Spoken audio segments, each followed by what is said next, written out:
Hey plant fam! Welcome back to my channel. If you are new here, my name is Jaclyn. This is my jungle, and if you're not new here, thank you for coming back. So today I basically have a bunch of plant chores to do, and I have a whole pile right here of propagations. Mostly Hoya. Some of them are, no, they're all Hoya except for this one, Aglaonema. So these were Hoya that I actually had propagating in water in Connecticut. And then when I transported them, I did so in a plastic bag with moist paper towel around the roots. And of course, because it's me, I left it like that for a little bit too long, and the roots are like, I'm not sure. So I think what I'm gonna do is put all of these into moss perlite and throw them into a prop box. So I have a bowl of pre-moistened moss and perlite. I have everything that I use linked in my description box on Amazon if you're curious which sphagnum moss and perlite that I'm using today. And this is what I'm gonna put all of these Hoya cuttings in. I've got little plastic cups, and that is the first thing that we're gonna do. So I'm hoping that these are gonna root up fairly quickly again and easily and take off for me since it's pretty warm in here. So we're gonna do that first, and then I have a couple of Anthurium that need to be up potted. So my favorite, my Anthurium Pap Woo 6 crossed with Ace of Spades dark form, is definitely getting pretty big, and it's in this tiny little pot. And I was just recently informed that Anthurium like to be up potted, and you can up pot them quite a bit. So I'm gonna pot it in here, and I think it's gonna be a lot happier. I do like a deeper pot. I snag these clear pots off of Temu. I can leave it linked down below for you. I can't link the pots exactly because they're all different. The sizes are kind of all over the place. Your best bet is to just kind of search for tall, clear nursery pots, and you should find them. I mean, I can link something below, but I can't guarantee if it's still going to be in stock by the time you click on it, and if it's going to be the size that you're looking for. So definitely just look around on the app. It can be a little bit confusing, but once you figure it out, they're pretty easy to find. And then once you've purchased something, it's really easy to find it again. So I do snag these from there.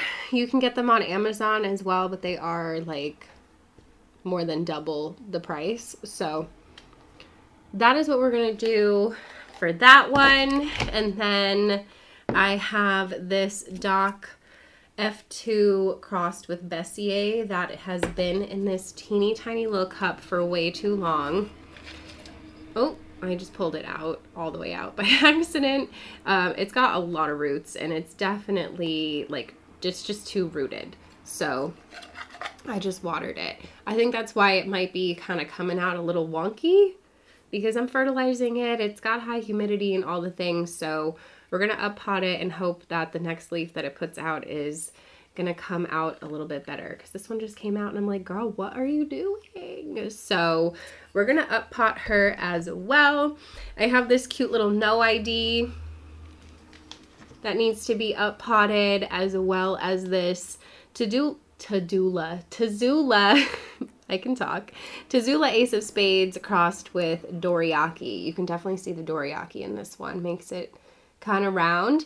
And it's definitely getting way too big for this tiny little pot. But how cute is this tiny little pot? I'm definitely going to reuse that. So we're going to upsize all of these today, but we're going to start with the Hoya. So grab a snack, grab a drink, or grab your things that need to be repotted, and let's sit down and get some of this done together. Okay, so I'm gonna start with my smaller mat. I have my repotting mats here. These are from Mats by Kat. She is located in Worcester, Massachusetts. She is super sweet, and she is semi-local to me, so if you are around, I definitely recommend snagging from her. You can pick these up at the plant ward, or you can get them directly off of her website. She's also over on Palm Street, but I do have her website linked in my description box with a discount code, so definitely check it out if you're in the market for some repotting mats. It's always nice to support a small business instead of snagging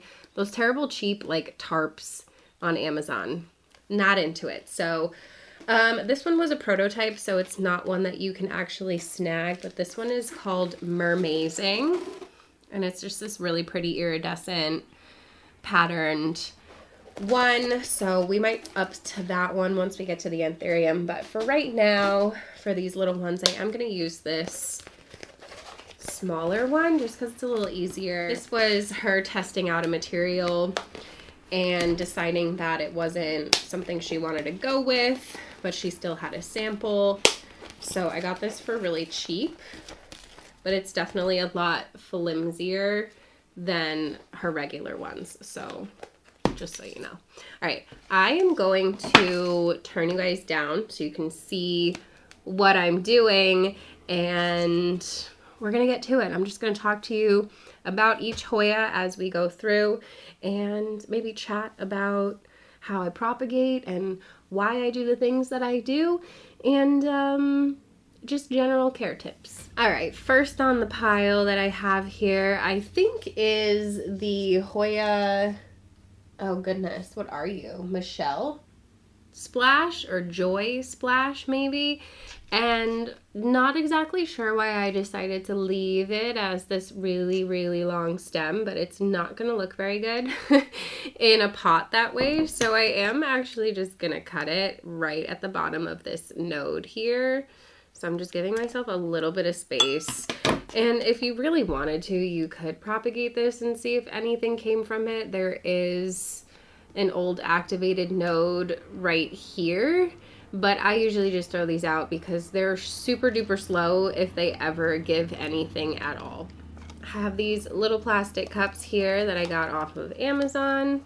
So I'm actually gonna go ahead and just like fill up a couple of them. I like to use moss perlite. You of course can use whatever works for you. A lot of people really love fluval. I like moss perlite because moss stays pretty decently moist for me compared to other things. Like I don't really like cocoa because it dries too quickly for me. And the perlite just kind of helps aerate it and makes it way less annoying to get off of the roots, especially Hoya, when it comes time to take them out. If you've ever left anything in moss for too long, you know exactly what I'm talking about. It's a huge pain in the butt to try and get the roots separated from the moss without damaging the roots. So, okay, I filled up a couple of cups here, and then another really essential supply that you're gonna want for propagating Hoya, besides these little plastic cups, because they are really easy to use and I reuse them as much as I can before they're like really gross. These are also little plant clips. So what I'll do is I take these, I get these off at Temu as well. You can get them on Amazon if you want to. I'm just gonna stick the cutting in here. I kind of wish that I could have cut it a little bit shorter. But if I needed to, I would be able to pin it down.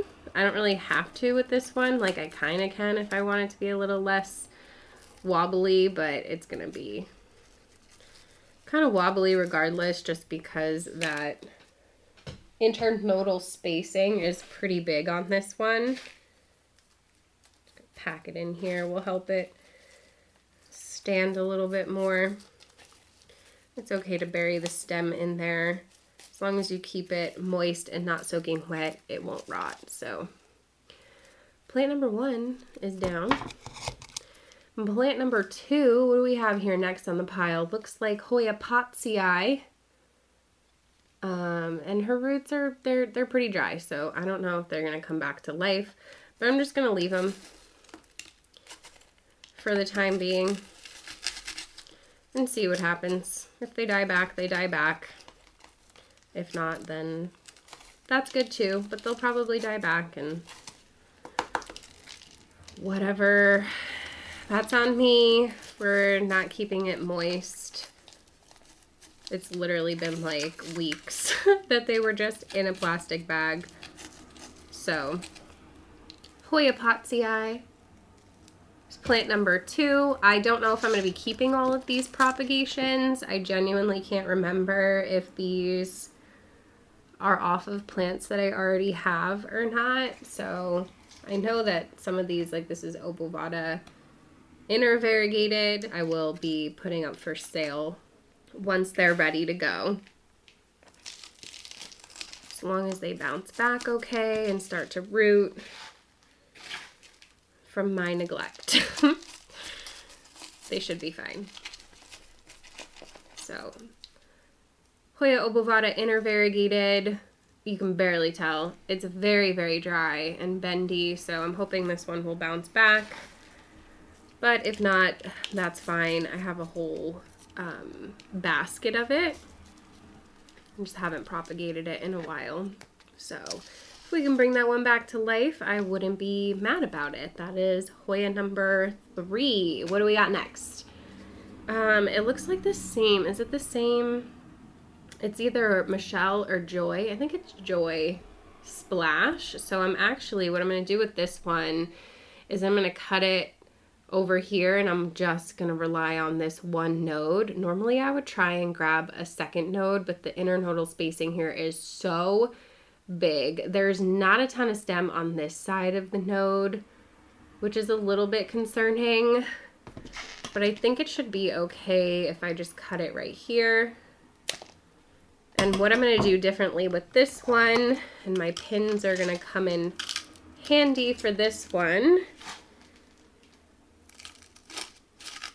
is bury this node and pin it down. So people always ask me what to do with cuttings that look like this, or ones that are just kind of like wonky and unruly, or it was trailing weird. I will just sit it right in here like this. I'm going to put a little bit of the moss perlite over top of that node and stem. And then since it doesn't have roots to anchor it down, I'm going to take the plant clip and I'm going to pin down that stem and node portion there. And that's going to help stabilize it so that your cutting doesn't keep on falling out before it's rooted. Because if you've ever tried to propagate some weird wonky cuttings before, you've been extremely frustrated that the cutting wouldn't stay inside the cup or the pot that you were using. So these are definitely a game changer for that. And they're just plastic pins. They're a lot better than using bobby pins, in my opinion. They just get like rusty and gross. These are a lot more gentle on your plants and your stems as well. You have a lot of space in between like the prongs here so that you're not squishing stems. So that one is done. What do we have next? Looks like a rotundiflora. This is actually a cutting off of my mother basket, and then my mother basket died. So this is all that I have left. So I need to bring this back to life. This node looks really sad. I'm just gonna cut off this dead little growth point. So hopefully I can regrow this one, because I do really love this plant and I could not for the life of me figure out why it wasn't doing well, the mother basket, but this propagation in water was fine. So at least we have a little piece of her left. Pack this in. Let me know in the comments below what you like to root your Hoya in. I'm really curious if you're a fluval person. A lot of the time I will just toss them into water. They root pretty quickly in water. I am just gonna give this one a little bit of a pin on each side to kind of just hold the stem in place, if that makes sense. Since it's a little on the floppy side, I don't want it to like flop out of the pot. So I kind of use 2 pins to stake it in there. Hopefully I can get this one to regrow for me, because I am pretty bummed. Oh, I was asking you what you root in. I do water usually, and then like I said, once I see roots, I will move them over to moss perlite, because they do root pretty quickly in water, especially if you throw in like a pothos cutting or a little bit of fertilizer. Okay, what do we have next? We only got a couple left here. This is Hoya Nuna Pink. I don't know if you could see the tag. This is from Lighthouse Hoya. I haven't gotten anything from them in so long. I haven't seen them doing any sales, but then again, I don't really go on Instagram that much anymore. So the stem looks pretty sad on this one. Hopefully I can get it to root. I am gonna bury more than one node down in there so that if it dies back a little bit, at least maybe the other node will root. Just have to be very careful when I water this. Hoya Nuna Pink. I think it's a really cute little tiny leaf Hoya. Okay, so what do we have next? This looks like some sort of carnosa. I don't know what this leaf here is doing, but I am gonna split it in two. So I'm gonna cut it right here just about, because I have this node here and I have this node here, and I wanna separate this into two cuttings. So I'm gonna cut right above this node. So this is cutting one. And then I am just gonna shorten this stem a little bit. So I'm just gonna cut it a little bit to here. And this will be cutting number two so that I can kind of toss them in there together and have a more compact little plant. I have no idea what this is. It looks like it's one of my like carnosa hybrids, but I couldn't tell you which one. So hopefully we can get it to root. So hopefully this one will turn out kind of cute. I don't know what this leaf is doing, but I'm just gonna leave it for now and see what happens. If it continues to just be ugly, I'll take it out, but it's a cute little cutting. Okay, let's see what else we have. All right, this is the last one because this Aglaonema, I don't know the name of it. If you do, let me know. I'm gonna toss in water with my other Aglaonema cuttings, so we're not gonna pot that one up today. But we do have this Hoya SR 2013-005. That's a beautiful name. Wow. Also from Lighthouse Hoya. I don't even know if that part of the stem is alive, to be honest with you, so I'm gonna get rid of that. Take a fresh cut. This one's really cute and splashy and veiny, which I like. And we're just gonna stick this guy in here. It's probably gonna need a clip because if not, it's totally gonna just flop and fall out of there. So I'm gonna stick a little clip in here around the stem and node to help hold it down. Pack it down just a little bit around there too to help stabilize. And that is the Hoya SR 2013-005. It's just an absolutely gorgeous name. So really cute. Definitely looks similar to ones that I have, but not quite exactly the same. So that is it for the Hoya. I'm going to move this stuff off of here and get prepared for the Anthurium.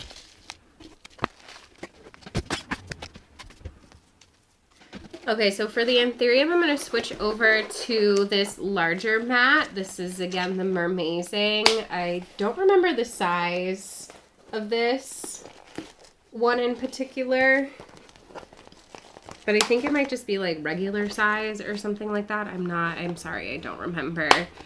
But it is a really good size for all of your general plant chores. So I'm going to have this one for years too. This is my first one. Hopefully the lighting isn't weird. We're gonna start with my Pap Woo 6X Ace of Spades Dark. Let me show you the tag. This one is from Woohoo Tropicals. Papalaminam Woo 6, so it's a 6th generation. Anthurium crossed with Anthurium Ace of Spades Dark Form. This is one of my favorite plants in my collection, and I feel like it's definitely outgrown this pot. So we're gonna start with that one. Oh my gosh, look at that leaf. It's so pretty, and we're gonna upsize it quite a bit today because I was told that I can do that, and that Anthurium like it. So I am gonna be potting these up into a chunky mix. I use all different types of stuff for my Anthurium. The mix that it's in right now looks like cocoa chips, bark, perlite, and charcoal. So I am gonna reuse all of the stuff that it's been potted in. I'm just gonna basically add soil and a little bit more bark and perlite and charcoal to it. That way it does hold on to moisture a little bit longer when you have a little bit of soil in there, which is really helpful for me when I'm not home for like days at a time and I don't want to worry about coming home to crispy Anthurium. So I am going away for like almost a week coming up very soon. So I do want to get some of these into better stuff. First, let me show you my soil. It's all going to be linked below. Again, you guys, I use Fox Farm. I'm going to take a couple scoops. I mix as I go because I use different ratios for different plants. There's already some bark and perlite mixed in here from like my leftovers from my last repotting, but I am going to add more. So this is the Fox Farm Ocean Forest. Already has fertilizer in there for you. Anthurium are very heavy feeders. I'm going to throw in a little bit more bark. I'm going to try and fish at the bottom for some of the smaller pieces though. And I should definitely consider getting like a smaller bark option for my Anthurium. But I do like to have some of that in there. Little chunks. And then I have my chunky perlite from Soul Soils. Again, all of this is linked down below. I have a discount code for Soul Soils. Everything else is on Amazon. The orchid bark you can get at Lowe's if you want to. It is a little bit more expensive if you buy it in store, of course. So that should be enough to start with for this guy. I'm just gonna kind of mix it as I go. I'm gonna take this out. Oh, it does have some soil in there, so not gonna go into like crazy different of a mix really, but I do like to throw a little bit in the bottom just to kind of act as a little extra drainage layer. When I do have leca, I will put a little bit in there, especially when I use pots that don't have drainage, because I do that sometimes too. I don't know if this has like fertilizer or anything in it, so I'm kind of hesitant to use it, or like systemic or anything. So I think I might actually just stick to my own stuff here. Just put more bark in. Okay. I think that should be deep enough. Just leaving the root ball on it alone.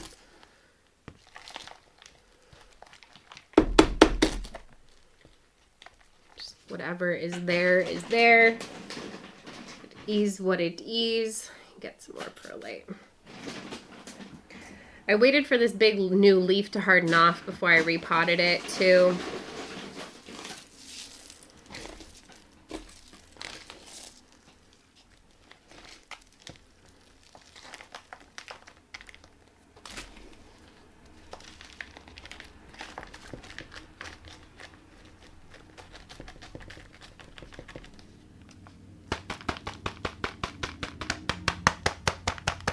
So when you are using a really chunky mix, I do like to kind of just make sure that I tap it in there so that the soil is falling into like any open areas, because if you make it too chunky, the water when you go to water your plants is just going to fall right through, and it's going to be a real pain in the butt to fully saturate these. So I'm just so nervous. I like want to make it extra chunky because this is my favorite plant, and I'm so nervous about this transition. I'm not gonna lie to you guys, but I'm gonna trust my intuition here, trust that I know what I'm doing, and hope that it turns out okay. It's really not that different of a mix from what it was already in. A layer of spag on the top doesn't hurt either, just kind of help lock in moisture. I'm not gonna do that, but you guys know I do like to top off with a little bit of bark, just like aesthetically. I think it looks nice.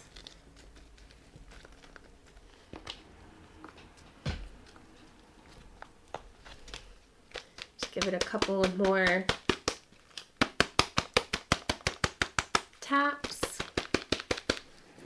And I think that's good, you guys. I'll show you when I raise the camera up, but I think it's gonna be really happy. I love these pots because they're vented all along here, and they also have like huge holes on the bottom.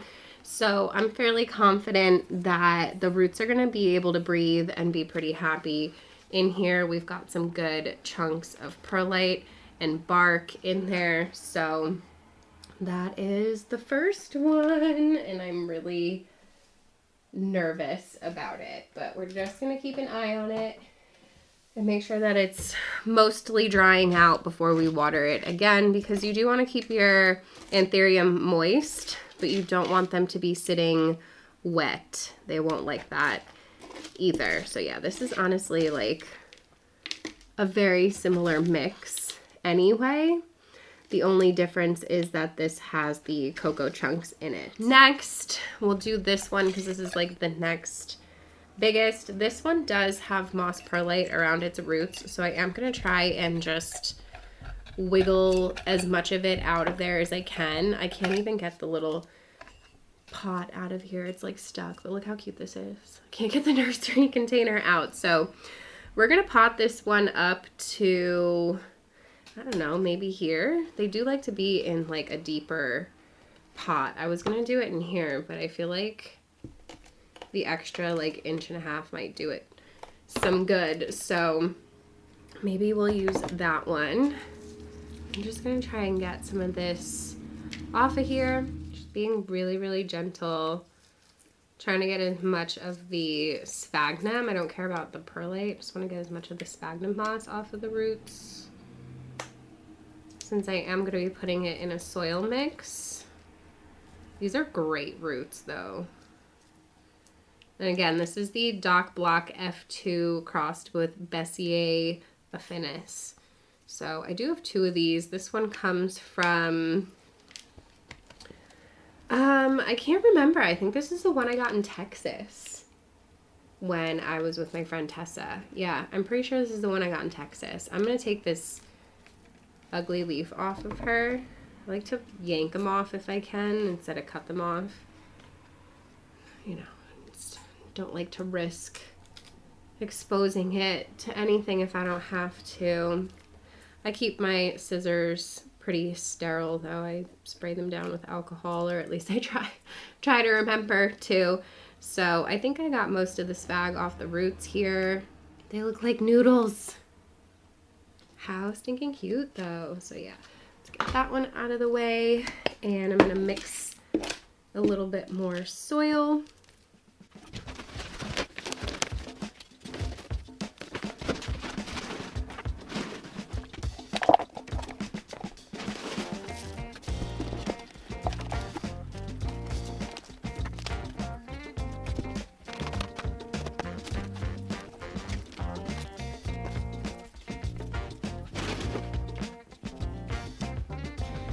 Okay, so that is the Doc Block F2 crossed with Bessier. Hopefully she's gonna grow a lot better for me now. The next one that I want to repot is this little No ID. So this one is a potential dark crystal crossed with Pap Fort Sherman. It looks like it's in like a cocoa-y, perlite-y kind of mix. It came off really easy. So some really nice roots on that one. And I'm gonna put her in this pot right here.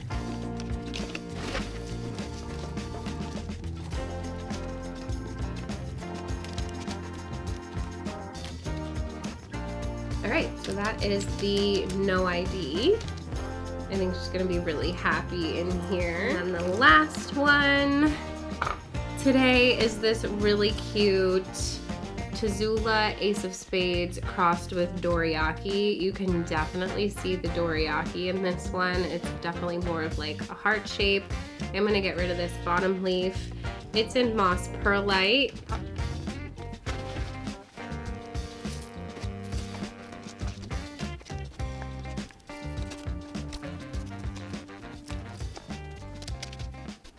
So that is the final Anthurium that we had to repot today. I'm gonna move this stuff out of the way and turn you back up and show you everything a little bit closer.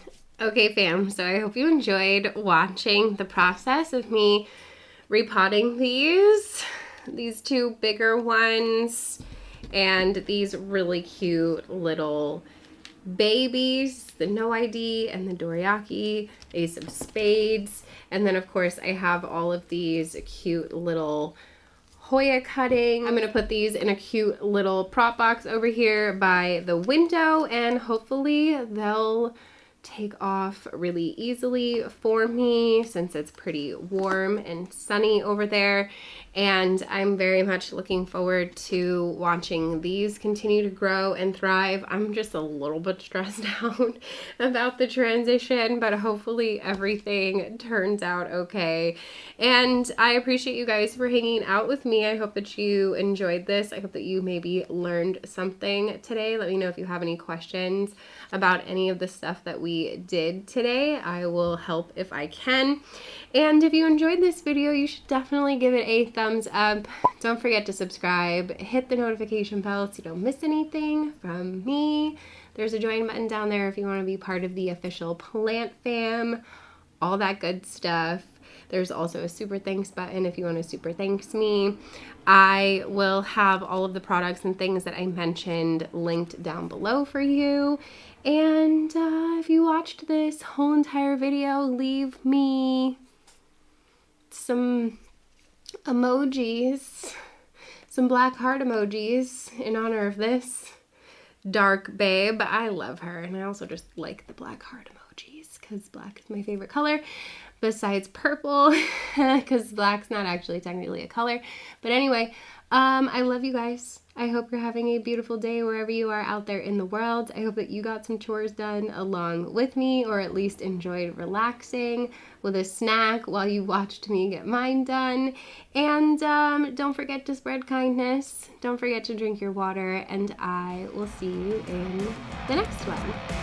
Bye.